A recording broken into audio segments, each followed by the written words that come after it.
जल्दी जल्दी भागो, जल्दी जल्दी भागो, नहीं तो जो करना है सरकार करेगा। एग्जिस्टिंग फॉरेनर्स एक्ट है, कोई नया कानून नहीं है। और ये लोग चला जाना चाहिए। और उनका बांग्लादेशी जो नागरिक है उनका लेने का जिम्मेदार तो है उनका। तो जब हम लोग यहाँ से बोल रहा था तो अब वहां से उनका जो स्पोक्स पर्सन है, मैं देखा था सोशल मीडिया में और यूट्यूब में आया, जो उन्होंने बताया जो बांग्लादेशी है वो तो हम लोग ले लेगा। तो ये सब बांग्लादेशी है, उसको ले लेना चाहिए। लेकिन ये लोग को, पुलिस को हम लोग बता दिया जेल में भेजने का जरूरत नहीं है।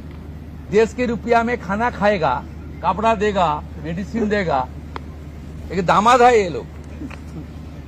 जल्दी जल्दी भागो, जल्दी जल्दी भागो, नहीं तो जो करना है सरकार करेगा।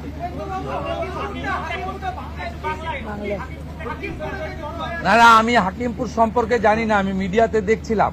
কিন্তু এটা নতুন কিছু নয়, প্রেজেন্ট অ্যাক্টই রয়েছে। এবং আমরা বলে দিয়েছি যে বাংলাদেশের অবৈধ অনুপ্রবেশকারী তাদেরকে কোর্টে পাঠানোর কোনো দরকার নেই, আইনে নেই। সরাসরি পুলিশ নেবে এবং বিএসএফ এর হাতে হ্যান্ডওভার করবে।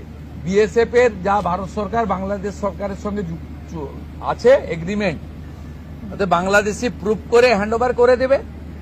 আমাদের জেলে 3 মাস 6 মাস 2 বছর রেখে আপনার চাল, আপনার ডাল, আপনার তেল, আপনার মাছ, আপনার ডিম, আপনার কাপড়, আপনার মেডিসিন ওদেরকে দেব কেন?